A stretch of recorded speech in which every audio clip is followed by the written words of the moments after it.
communities and philanthropists to contribute to those accounts. And so we originally started with the idea of, well, what if we gave some money to all the kids in our home state of Texas, right? We thought that would be a nice thing to do. That's still a lot. Yeah, it is. 1 out of 10 new kids in America are born in Texas. Yeah, it's pretty good. Happen to be a fan of the state of Texas. But anyway, we thought about it some more, and we thought, you know, this is going to be something really special. We have a foundation. It focuses on children. It's been around for 26 years, and we said, well, why don't we go bigger? And so we talked about it, and you know, now that the Investment America Act is a law, which that in itself is a incredible thing that occurred. It does create a platform, and we were super happy to announce that we would give you know, $250. We arrived at $250 because next year will be the 250th birthday of America and 25 million children. We thought that was a nice thing to do because it would include most of the children that are 10 and under, that are not part of the government program, that live in zip codes where the median income is less than $150,000. And that was also an important part of our contribution. And I do believe there will be a number of other large gifts announced. I've already spoken with a few that will be announcing gifts at the state level, right? And more to come. Yeah. It's amazing, and it's amazing the vision you have, but that's why you're so successful, frankly. And to think that Michael started off with not a lot of money, I would say, right? Not too much, like very little.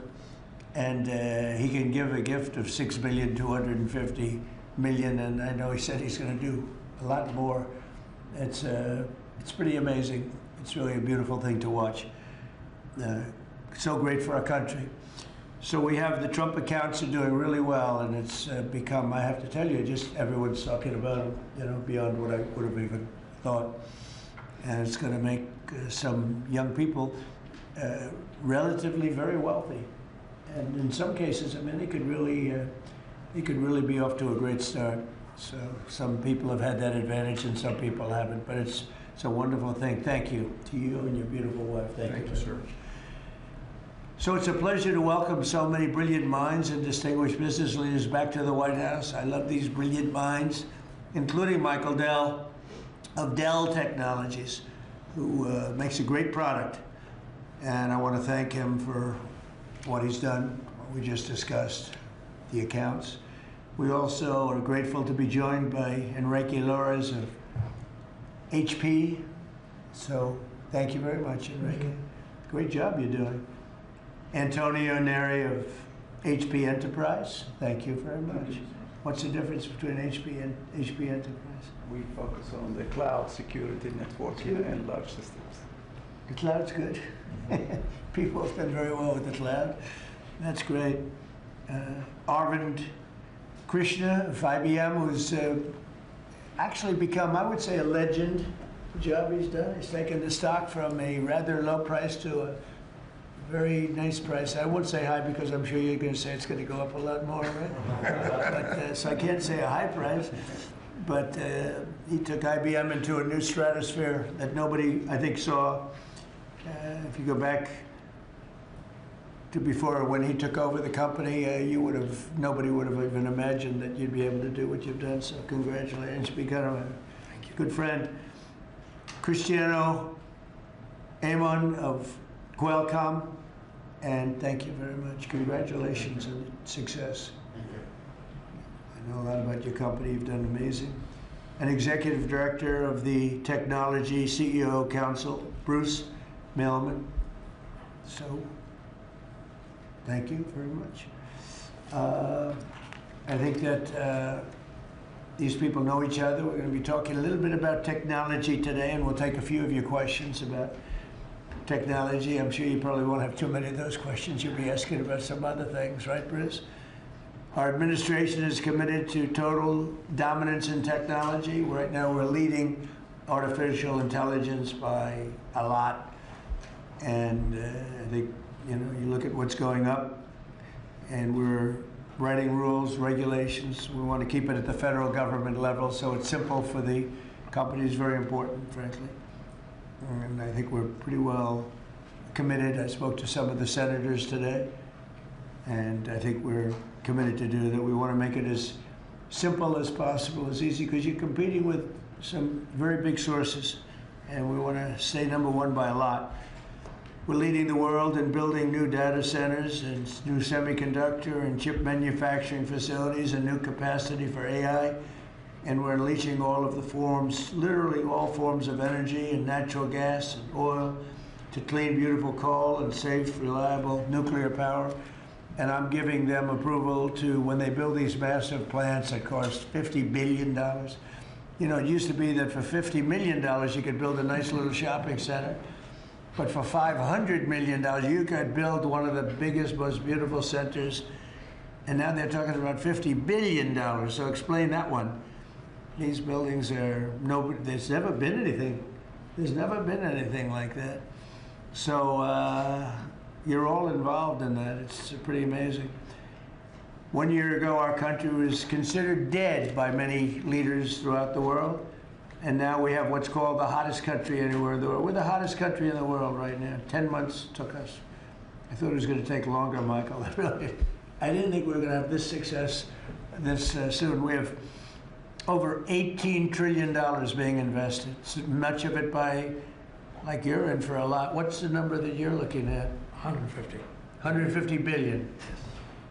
That's good. I don't know, Michael, am I allowed to ask you? You already gave 6,250,000,000. Do you have you stated a number that you're at for investment, future investment? Well, you know, if I think about all the, you know, investment that we make with the American companies that are adding capacity, particularly around semiconductors, it's several $100 billion. I think that's right. It's pretty good. Yeah, it's pretty good. It makes the 6 billion sound very, very small. That's very good. Antonio, what about you guys? What about you and Enrique? How's that going? Well, have you announced a number or anything? No, I'm actually happy to share with you. Over the next few years, we're going to invest an additional 3.5 billion building secure manufacturing. Right. We build the largest supercomputer for the United States government that supports both the DoD and DOE. So in the next 18 months, we're going to build the largest 5 supercomputers that will keep the United States ahead of the game, both in life science and AI, but also to keep ahead owning the entire stack at the national security level. Great. Are you doing that separately? Are you doing that together or separately? No, we are totally separate company. Totally separate, right? From our side, we invest in the US around $18 billion per year. So if you look at the next five, that's right. It will be close to $100 billion. And we are going to be investing in AI at the edge, not only on data centers, but how to make AI available to customers in PCs, in headsets, in devices that they will be using every day. Which is so it's over $100 billion. Yes. And you're doing well. HP is doing really well. Yes. That's great. We're competing hard with Michael, but are you direct competitors? Yes. That's it. That's why they're on different sides of the table, sir.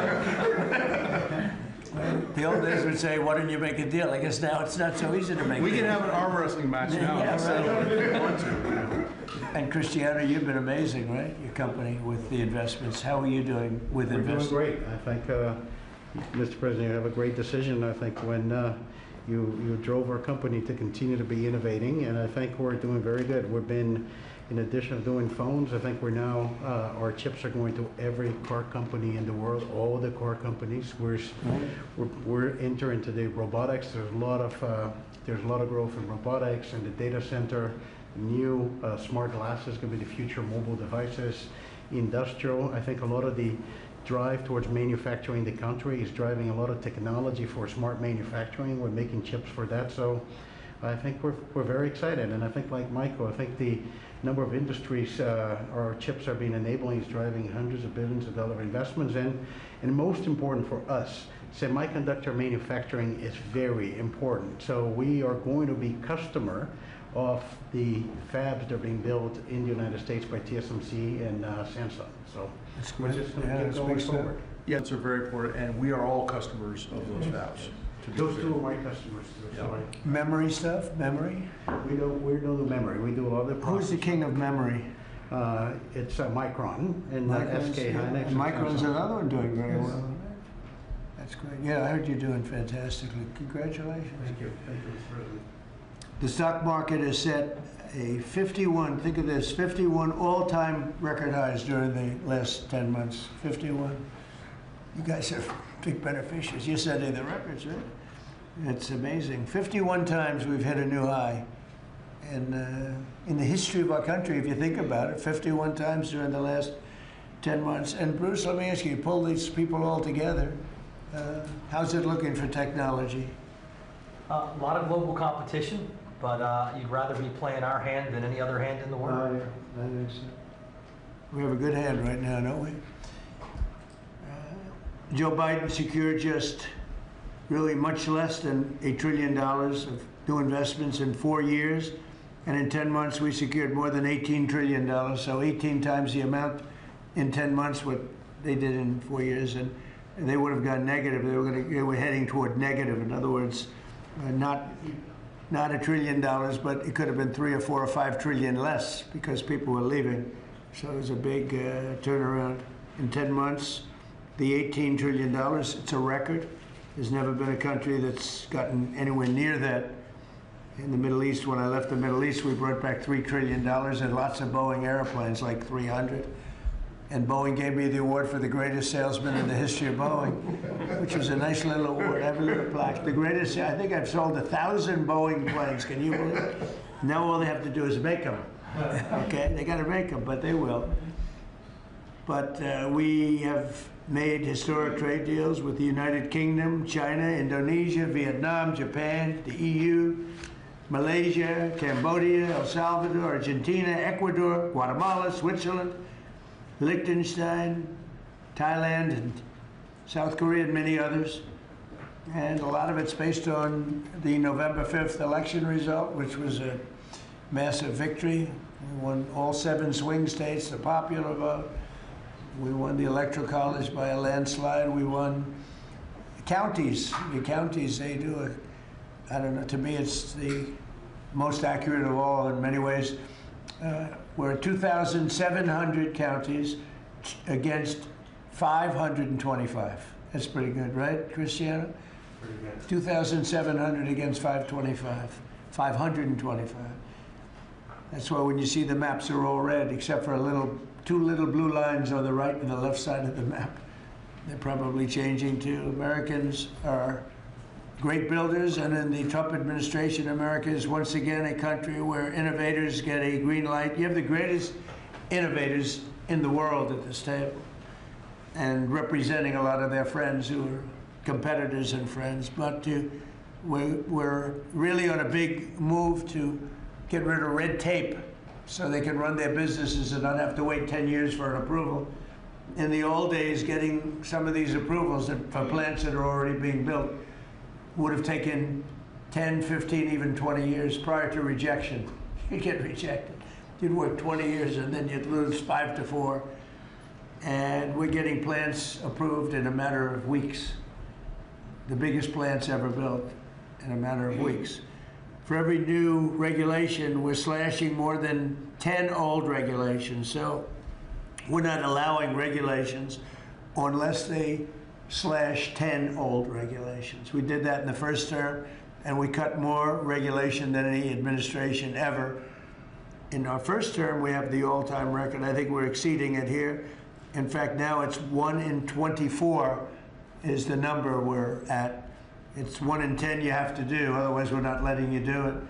But we're actually up to 1 in 24, so we get rid of 24 regulations for everyone. That's not a bad deal, right? And it's been very exciting, actually. But including, we're allowing 100 in the Great Big Beautiful Deal.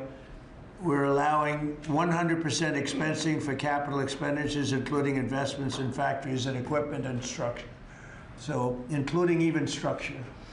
So that if Michael goes out and builds a factory, you can take it against tax immediately, the whole thing. You don't have to wait 38 years, or do it over a 38-year period. And I think that's what made the first tax cut, which we, by the way, got extended in this tax cut. So, and you add it up, it's the biggest tax cut in the history of our country. But I think that the expensing factor, and it's good for 10 years too, I think that's the, maybe was the reason that so much growth was, there were other reasons, but so much growth was gotten in the first term. So earlier this year I said that the challenges of our time demand a new spirit of patriotism and national loyalty in Silicon Valley, smart people, and from the whole technology sector, and that patriotism is on huge display here in this room with some of the most brilliant people. And I'd now like to ask Secretary Howard Lutnick to say a few words, and OSTP Director Michael Kratsios also say a few words, and I look forward to hearing from Michael a little bit about this subject. Cristiano, welcome, and Arvind, you'll say something, and I appreciate it, and anybody else wants to say a couple of words, feel free. Good job. So why don't we start with Howard, please. So the key to America's success is the amazing innovators that we have. I mean, we have invented everything from the light bulb, transistor, GPUs. We are on the edge of everything.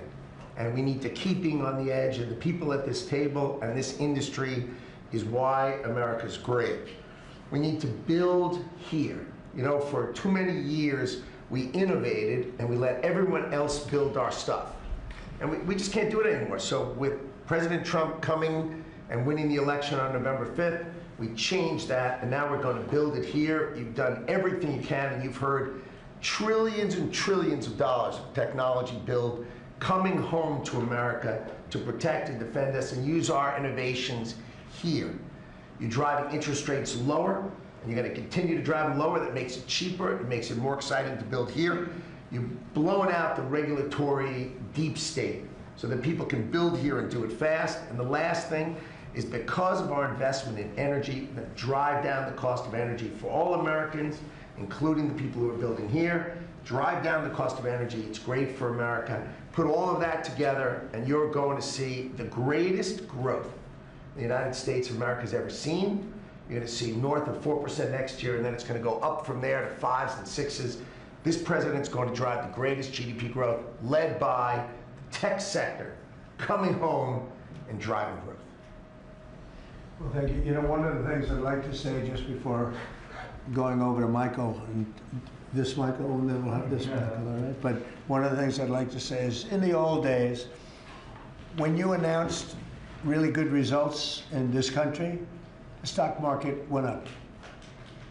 And that's the way it should be. And we're going back to that. Because otherwise you can never really attain true greatness. In other words, GDP at 4. Oh, 4 is so high.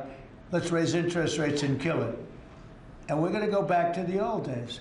When we announce great results, it doesn't mean we're going to raise interest rates and try and kill it. It means that instead of 4% GDP or 3%, which I said so wonderful, 3%, it should be able to be 20 or 25%. I don't know why it can't be. You shouldn't kill it. And so we hope that if this country announces great results, because you're going to see great results over the next couple of years, all these plants, and I'm not just talking about AI, we have the biggest number of auto plants planned. Toyota just announced $10 billion in plants built various couple of locations, few locations in the country, just a little while ago. They're all coming here. They're coming here because of tariffs, because they don't want to pay tariffs, but they're coming here because of the election and the mindset. But when we announce good results, the market should go up. Now it's when you announce good results, Michael, the market goes down because they say, oh, that means things are good. That means we're going to kill it by raising interest rates. I think it's really wrong. It should be the opposite of what it is now. It should be the way it used to be. We announce good results, the market should go up, and we should keep driving it up and have it keep going up and let it be much, much bigger, much, much better. And, you know, growth doesn't mean inflation. They're always afraid that, oh, we have, and if there is inflation, that's okay, then we can slow it down. But we should be able to do a lot better than 3 and 4. We're scheduled to be at 4, which is pretty amazing because we have a deadhead Fed hair. I mean, this guy, the head of the Federal Reserve is a stiff. And, you fight that. It's amazing. We fight that, and yet interest rates are going down, except with him, not too much. He did a rather, I would say, a rather small number that could have been doubled, at least doubled. And that's the other thing. I think the rates for the United States are always the lowest in the world, because without us, there is no world.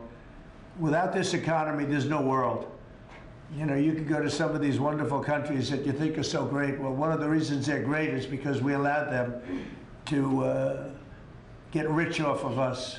We didn't charge them anything. You look at some of the deals. I don't want to use Switzerland as an example, but Switzerland paid almost nothing in terms of a tariff or a tax or whatever you want to call it, license. They paid nothing, and they're paying now. They're paying a fair amount. I had them at 39%, but I decided to be nice. I was nice, and I think they like us a little bit better. But the money you're talking about is enormous. Our country is a very rich country. But if we do well, the market should go up and the value of our country should go up. And if we do poorly, the market then should go down. It shouldn't be the opposite. And if we go up, we should encourage it to go up more. And those numbers, when you say, 3% of GDP or 4% of GDP, they should be much higher. So, I've wanted to say it. I do say it. I believe it.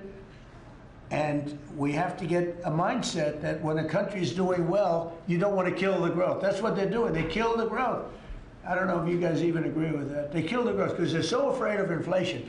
But you can have tremendous growth without inflation. Everything goes up with the growth. But that's not inflation. So I think we can do much better than traditional numbers. And you see that. You see that with what we're doing. We're leading in everything. And now, and remember this, as far as prices are concerned, and they talk about affordability, I inherited the worst inflation in the history of our country. They say it was 48 years, but I say it was the history. What difference? It's 48 years, they were telling me. They said I was being inaccurate because I said the history. I think 48 years is a long time, but it's actually, I disagree. I think it's the history. So in the Biden administration, I inherited the worst inflation in the history of our country, or 48 years. And prices were very, very high. I brought the prices down.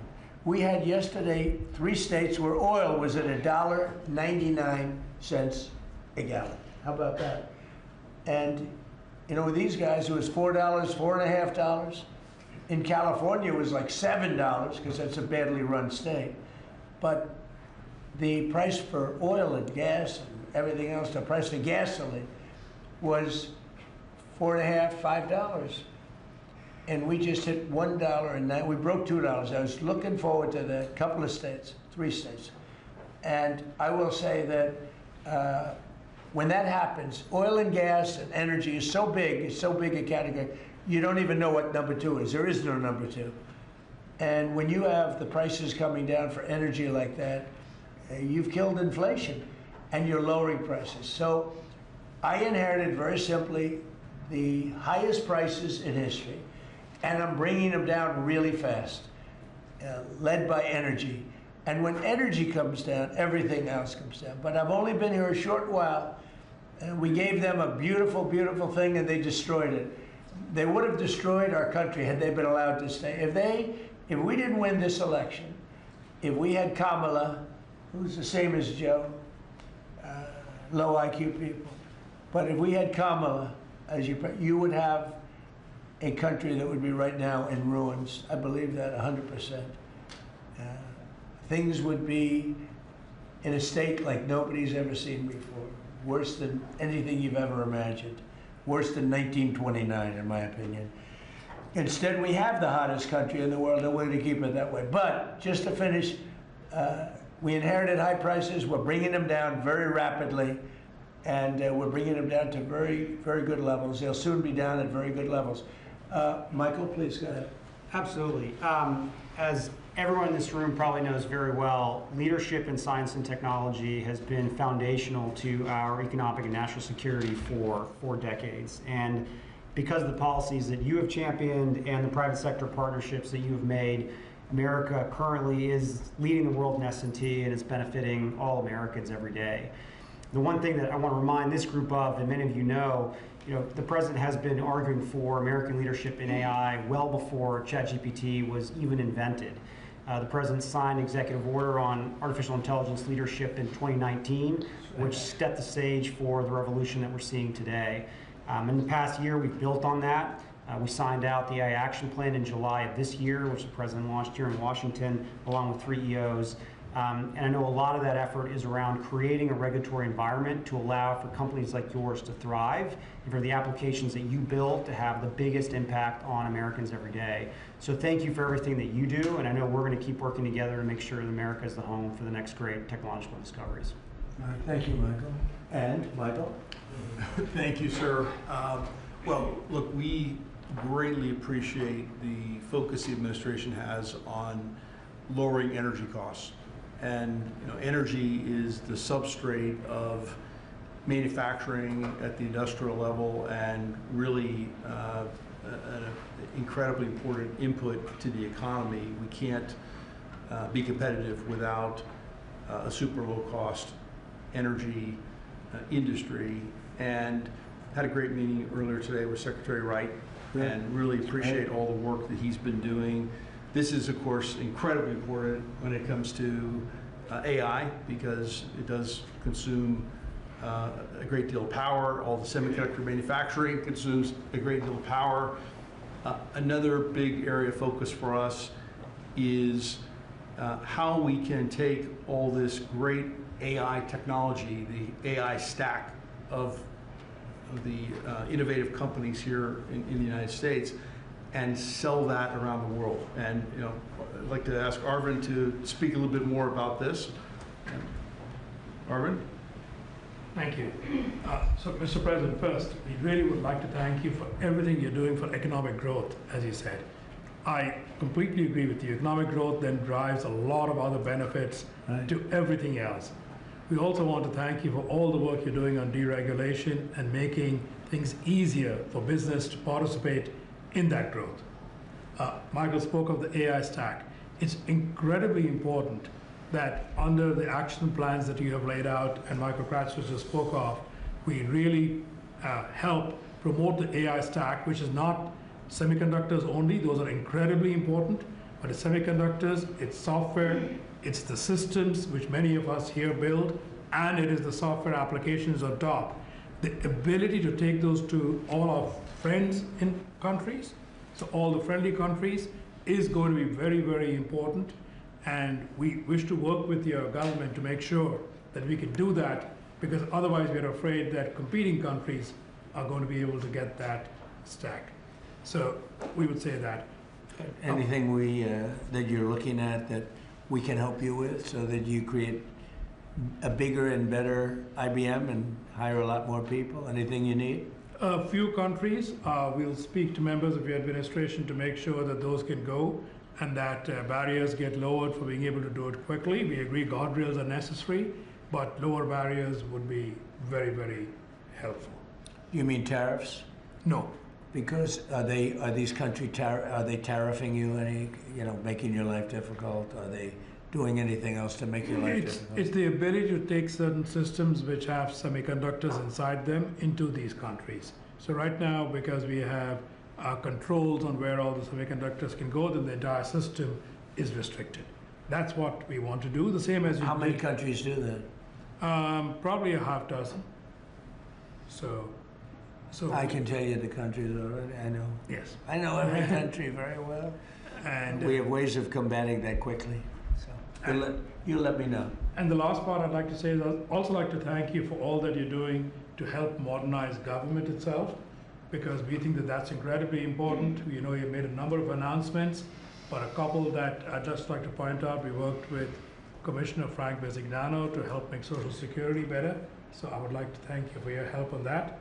And we'll work with him on making IRS. He's done a fantastic job. Yes. Frank's great. He's done a great job, Frank. He's had a great career, actually left a tremendous career where his salary, I think, was 100 times greater than it is now. And he was in Chase, and he's doing a fantastic, he did a great job at Social Security, quickly. And we hope to help him replicate that now at the IRS also. Very good. Thank you very much. Good job.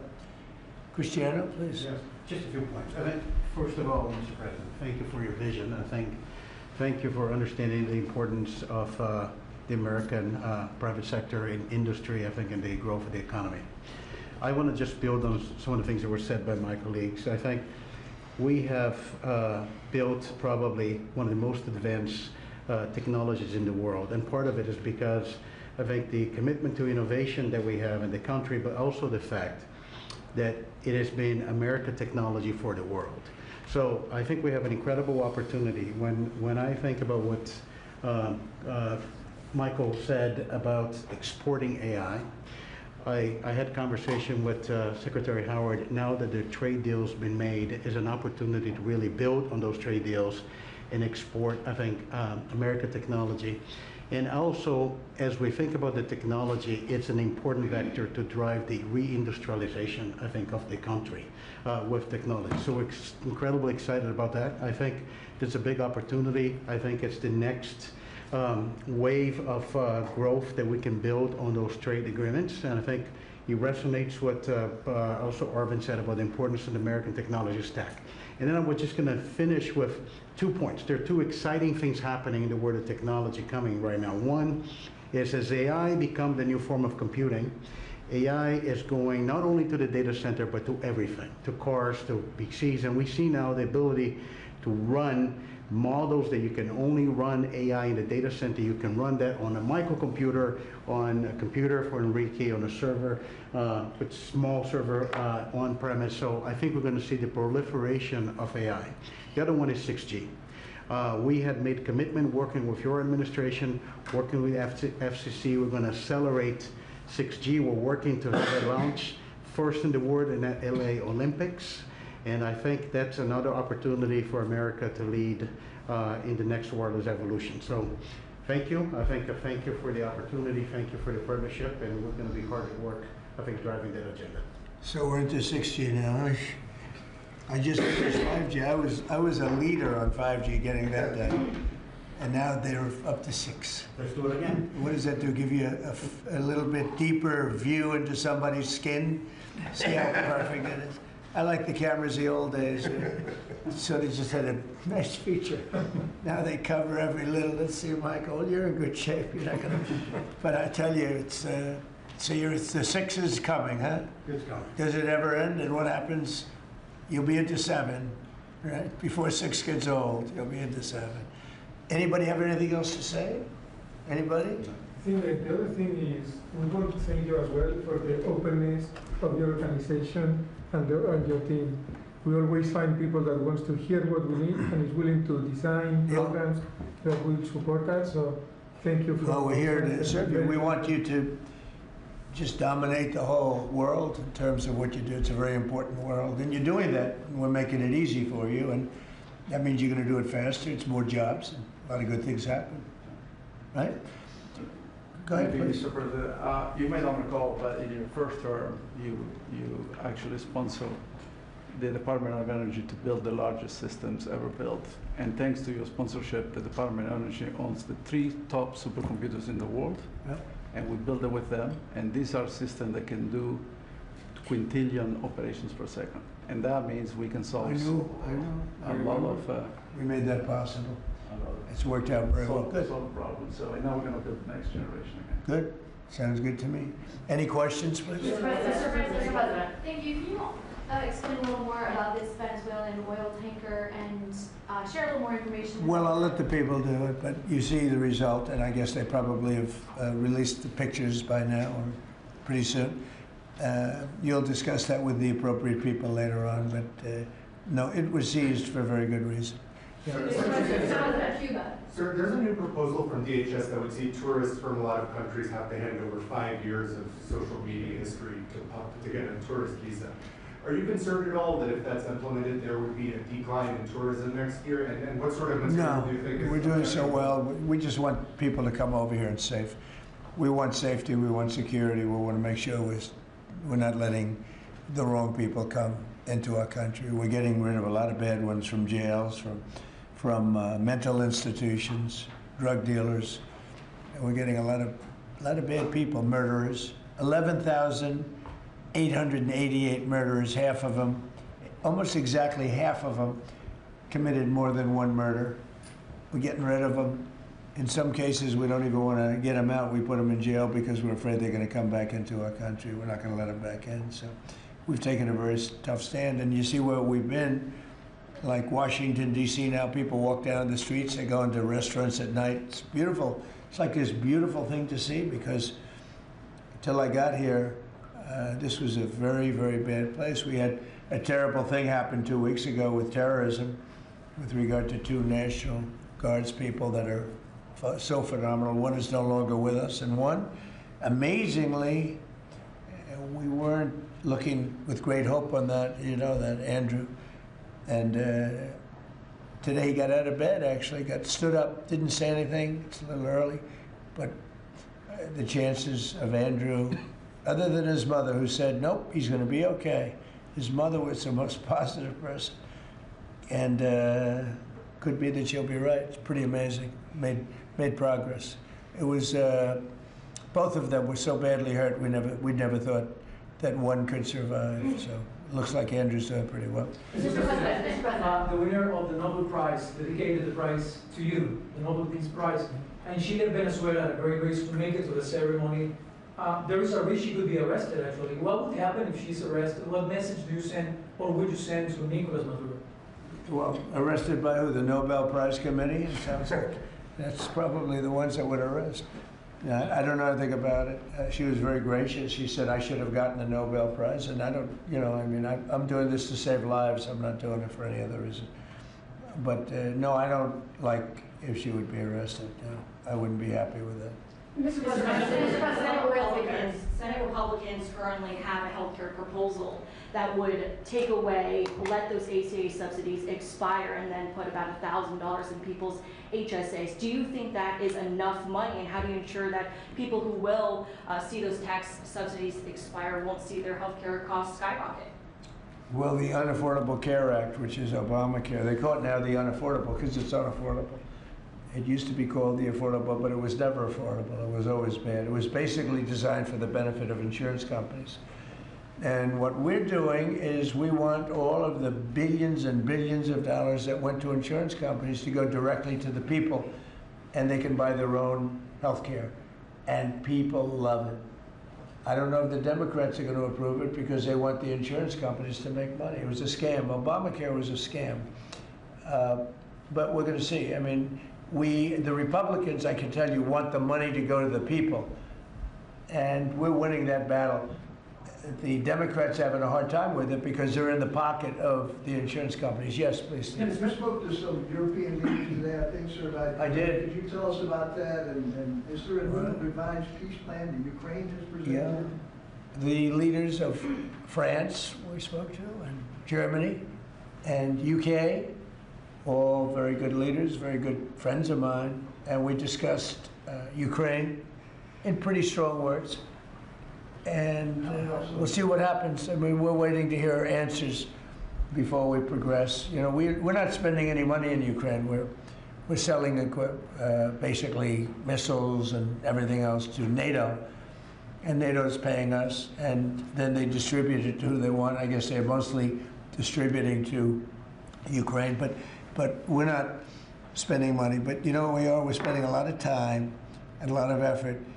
Because last month, 27,000 soldiers were killed. Both, think of it, 27,000. That's if you take a football game and take half the stadium, that's 27,000.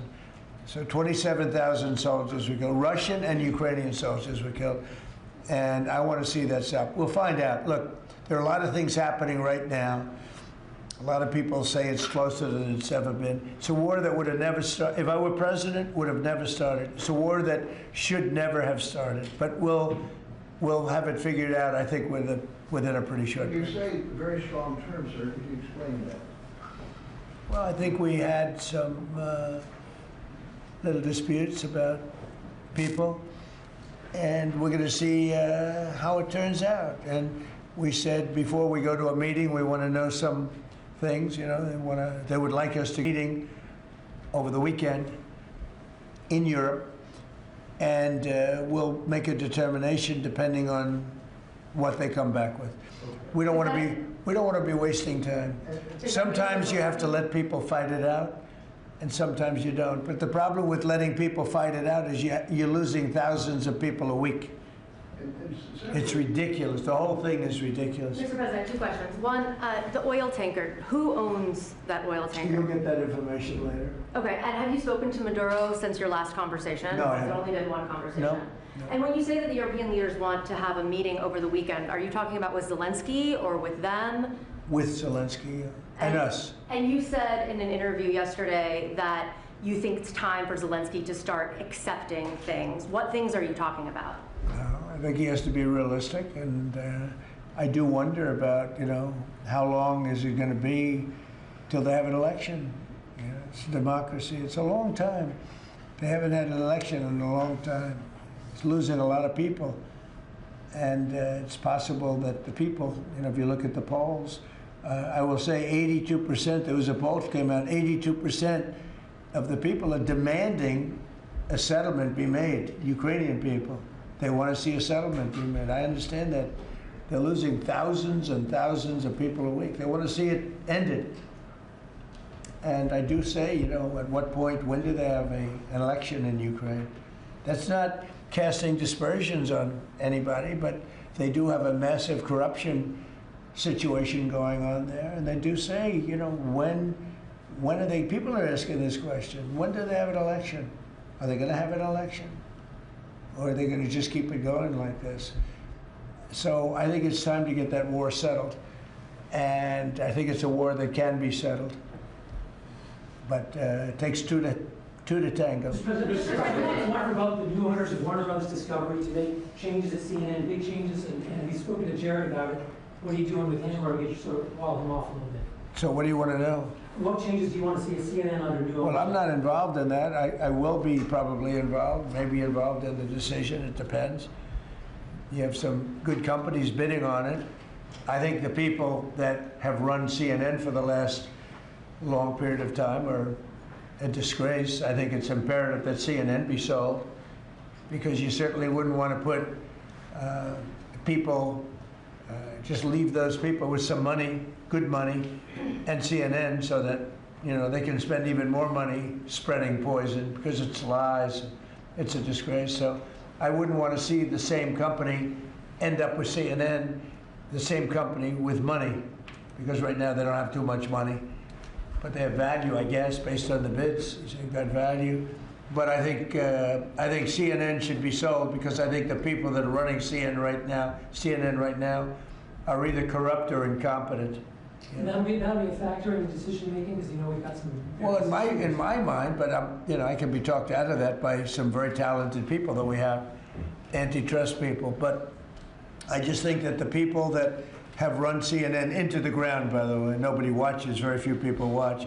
I don't think they should be entrusted with running CNN any longer. So I think any deal should be guaranteed and certain that CNN is part of it, or sold separately. But I don't think the people that are running that company right now and running CNN, which is a very dishonest group of people, I don't think that should be allowed to continue. I think CNN should be sold along with everything else. Sir, lastly, you spoke about affordability earlier in your remarks and yesterday in Pennsylvania. How much more can we expect to see you on the road kind of delivering that message? And are you worried at all about the Democrats winning a couple more things in Miami and Georgia? I don't worry about it. You know, it's like statistically, it's amazing. When you win the presidency, even if you win by a landslide like we did, and even if you do a good job, and some people say we've done the best opening 10 months in history, you know, in the history of the presidency. I think we have. Who's done better? We ended 8 wars. We have the strongest economy. We have $18 trillion coming in, which is more than any country had, times I think 5 or 6. 18 trillion's a lot even in your standard, right? Yes, sir. Even for that guy, 18 trillion's big numbers. But we have $18 trillion coming in. Pretty amazing, right? I think Qualcomm would be very impressed if they had even a little piece of that. So we've done a great job, but for whatever reason, and nobody's been able to give me an answer, when you win the presidency, you seem to lose the midterms. Even if you win the presidency by a lot and you do a great job as president. You know, some presidents have done good and they've lost, I think it's like 2 times in the last many, many years it's been won. I don't know why, it doesn't make sense. Usually I can figure things out, but I don't know why, but that seems to be, but other than that, we should win because we're doing great. The economy is roaring. I think the economy is only going to go, better with all this money pouring in. We have factories being built, and forget about AI. We have AI more than anybody. We're leading AI by a lot. But we have many car companies coming in from Canada, from Mexico. They're coming in from Mexico. They're coming in from Canada, from Japan, from Europe, all over Europe, Germany, all over Europe. We're doing great. But for whatever reason, it doesn't matter how well they're doing, good and bad. The bad you understand, but even when a president's doing well, they seem to not do well in the midterms. So we're going to try and change it. There should be no reason for it. If anybody at the table can figure out, Bruce, a nice psychological reason, but so I want to win, and winning the midterms is important. People want us to win the midterms, and I think we have great spirit. We should win the midterms, yeah. Under Joe Biden's administration, and during COVID specifically, Biden removed the safety standards on abortion drugs. Now I'm hearing from a lot of pro-lifers that they're very anxious because yesterday Bloomberg reported that your FDA is slow walking a review of the abortion drugs that Secretary Kennedy promised. Yeah, How soon do you want to see that? I'll find out. I'll ask them. Do you want to see I don't think they're slow walking anything, but I'll find out. Yeah. Any update on the clashes between Thailand and Cambodia, sir? Yeah, I think I'll have to make a phone call. I was going to say that the Thailand and Cambodia, one of the 8 that I settled, they've been fighting for a long time. They've been fighting for a very long time, many, many, many decades. But I got along great with both. I found they were 2 great leaders, 2 great people, and I settled it once. I think I can do it pretty quickly. I think we're scheduling a phone call tomorrow. Mr. President. With Thailand. On the Fed chair. With Thailand, if just to answer, Steve, with Thailand and Cambodia, I think I can get them to stop fighting. Who else can do that? Think of it. Settled 8 wars. Every once in a while, one will flame up again, and I have to put out that little flame. I have to put it out, but we're going to put it out again. So I think I'm scheduled to speak to them tomorrow and see if I can. It was unfortunate what happened. I mean, I know exactly what happened. It got it started a little bit, but we'll see if we can put it out. We're interested in the seizure of this tanker. What happens to the oil on that ship? Well, we keep it, I guess. Where does it go? What port does it go to? Well, you have to follow the tanker. You're a good newsman. Just follow the tanker. Do you know where it's going? Follow it. Get a helicopter and follow the tanker. Is it true it's going to But I assume we're going to keep the oil.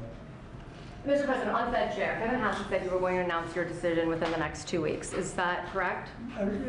Maybe. Are you doing your interviews with finalists today? Well, I'm meeting with Kevin Warsh today, so I'm meeting with him. I sort of have a very good idea what I'm looking for. Again, I'm looking for somebody that will be honest with interest rates. That's all. I just want honesty. Our rate should be much lower. Our rate should be the lowest rates in the world.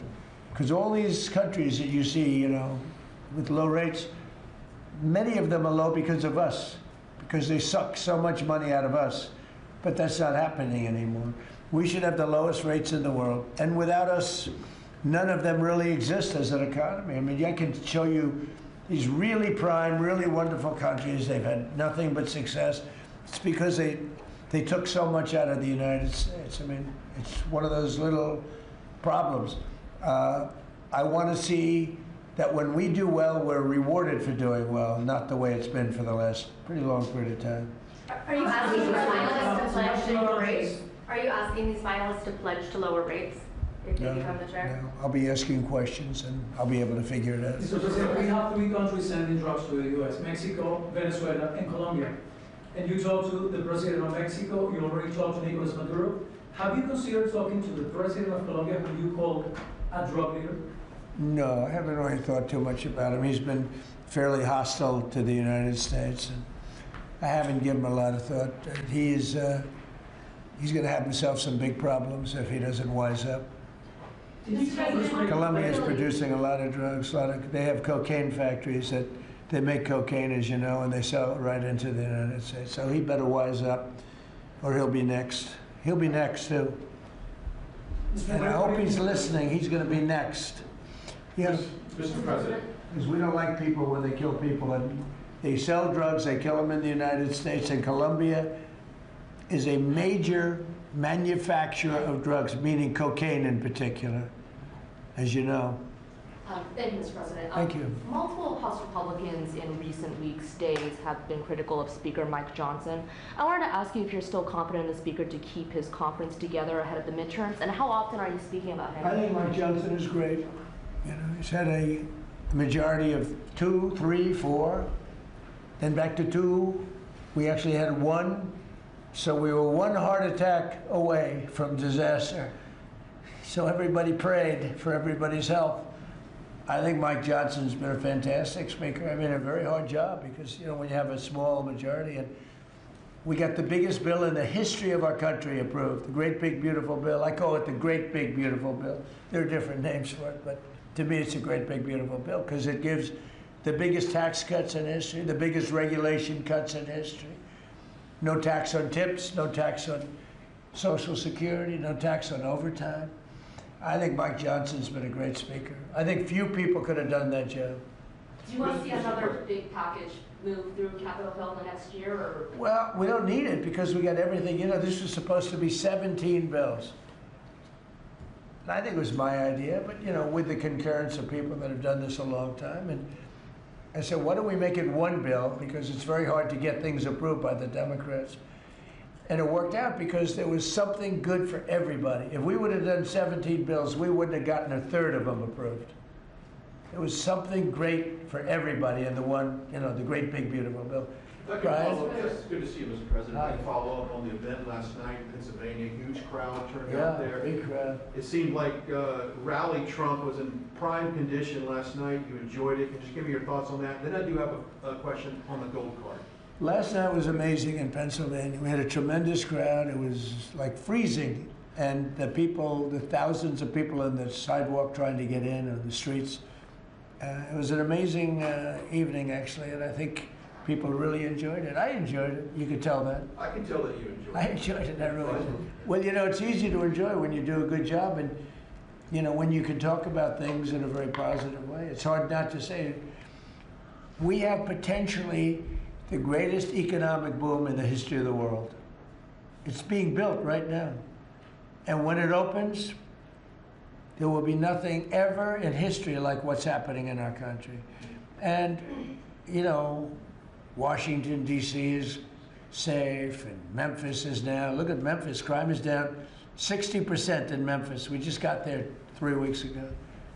And we're going to have New Orleans. New Orleans we just sent a group of people there, and crime is down 28% in about 3 days. No, we do a good job, you know, and these are central casting people. These people they're very tough people if they have to be. They're very good, they're great patriots, but they are the toughest, and they don't take any nonsense. And every place we go, we knock down crime. Too bad that we're not invited more into Chicago, because we could save Chicago very quickly. But even that, we're doing it on a minimal basis until, you know, at some point we'll just go in and do what we have to do if the governor doesn't wise up. They got a bad governor, they have a bad mayor. I would say they're both incompetent, but it's hard to believe that people don't want to stop crime. We could stop the crime in Chicago in about 2 weeks. Go ahead. My question is on the gold card. I apologize if I missed the answer to this. Is there a limit to how many gold cards these companies can buy? Howard? So the program is part of the already approved visas. So we're just going to have great people come into this country. You know, the average green card holder earned less than the average American. So they were more likely to be on the dole and be on our assistance programs than average Americans. And the idea is from President Trump, he wants to raise it, bring in the best people into America. So same visas, but now just full of the best people. Basically, it's a green card, but much better, much more powerful, a much stronger path. And a path is a big deal. Have to be great people, but much stronger path. And it also, in addition to that, helps companies, because not only for companies, but if IBM gets somebody #1 in his class at the Wharton School of Finance, and you're dying to get the person, but you can't guarantee the person stays in the country, because oftentimes they'll say, I'm sorry, sir, you got to get out of here, you have 24 hours, right? And you say, where's my employee? Now IBM can buy a card, and that employee can be there for essentially a very long period of time. Mr. President, It's so needed for the companies. You know, it's needed for others, but really it's basically a much better form of a green card. And you can't get green cards. They are impossible to get. This is much better than a green card. Yeah. Yes, so did you tell Bruce Blinken not to run for governor, or that she should think about not running for governor? I haven't spoken to, first of all, he's a friend, she's a friend. These are two great people running. In a way, I hate to see them running against each other. I hope they're not going to be damaging each other. But Elisa's fantastic, and Bruce is, they're two fantastic people. And I always hate it when two very good friends of mine are running. And I hope there's not a lot of damage done. Sometimes it works the other way. The victor ends up being much stronger because of it. A lot of times that happens in politics.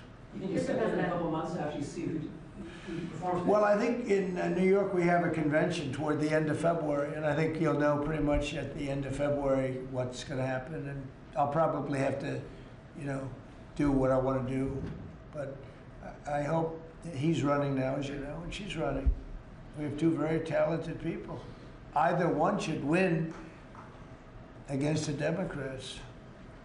Mr. President, legacy story lately focuses on one of your cabinet members predicting that you're going to fire this one or you're going to get rid of that one. Of all your cabinet members, who would you perceive as the most under attack? Well, I think my cabinet is fantastic. I read these same stories that I'm unhappy with this one or that one, and I'm not. I think the cabinet's done a great job. I read a story that I was unhappy with Pete because he was attacking drug dealers. I said, that's not exactly right. I would say very much the opposite. Pete Hegseth has been phenomenal. I read a story recently, I'm unhappy with Christie. I'm so happy with it. I mean, we have a closed border. We have a border that's the best border in the history of our country. Why would I be unhappy? She's fantastic, actually. No, we have a fantastic cabinet. Really fantastic cabinet.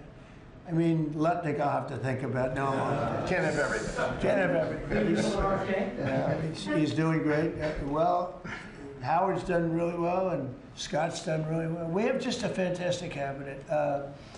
I'll tell you who's doing a great job is Linda McMahon. We're bringing education back to the states where it belongs. Education is going, we can't do any worse than we're doing right now. Let the states run it. You know, if you go back to some of our states that are run so well, so good, I would say 40 of them.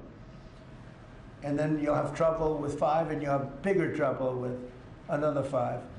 But you have 35 or 40 states that will run education as good as Norway or Denmark, Sweden. We have some, you know, the heads of the list are Denmark, Norway, Sweden, a few others.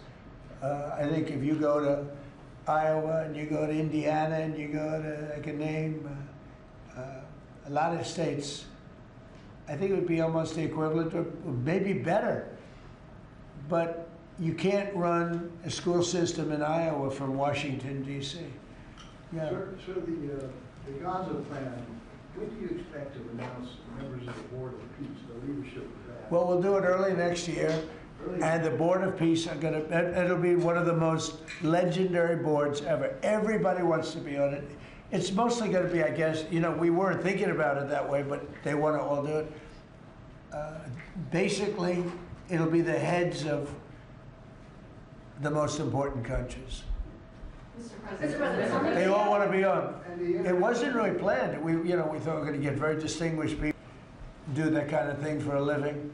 But really, it looks like it's turning out to be, they want to be on. The heads, the kings and the presidents, prime ministers, they all want to be on the Board of Peace. Mr. President, on the video follow-up to last night's rally, can you clarify, you have called the affordability crisis as a Democratic hoax, but you also want to make America affordable again? No, the word that they use is a hoax, and because they're the ones that caused the problem. I'm talking about when you're trying to say it a different way. Now, it's pretty simple, though, if you listen.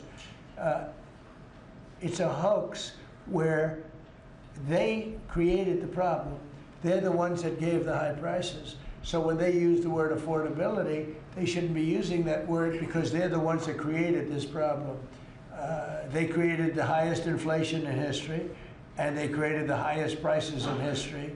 And now we have to get those things down. But when they go, they look and they say affordability. They never discuss it. They just say the election's about affordability. Well, it may very well be. I think it's also about still the border. You have to remember the job. You know, the sad thing is, for 7 months, we've had no people come through our border. Nobody can even believe it. 0 people. And the people that do that are largely Democrats, which the people that do the stats. We've had no people come in, other than coming in legally. But if you take a look, and nobody wants to talk about that. In fact, last night I said, let me talk about the border. My own people told me, sir, nobody cares about the border anymore. You've fixed the problem. I said, do I get a little credit for fixing a disaster where millions of people a month would flow into our country, and from prisons and from gangs and from drug dealers and mental institutions? They say, sir, you fixed the border. Nobody cares. I say, but I care. It's sad when you fix something and then you can't even use it. You can't talk about it. My own people don't want to talk about it anymore. But very simply, the Democrats created the worst crisis of inflation that this country has ever had. And with that came the highest prices that we've ever had. And I'm fixing it. Mr. President, has Secretary Hegseth told you why he hasn't released the video of the second strike? No, he hasn't told me. I thought that issue was dead. You're surprised you bring it up. You must be CNN. Lawmakers are still Are you talking about CNN? it on the Hill. Are you CNN? I am with CNN. Oh, gee, I'm shocked to find out. But lawmakers are still talking about it on the Hill. Well, I'll tell you, I don't know about lawmakers. Which lawmakers? You're talking about? Most of the Democrats have been talking about trying to release it. I mean the people that you work for, the Democrats? You know you work for the Democrats, don't you? You're basically an arm of the Democrat Party. Thank you very much, everybody. I appreciate it.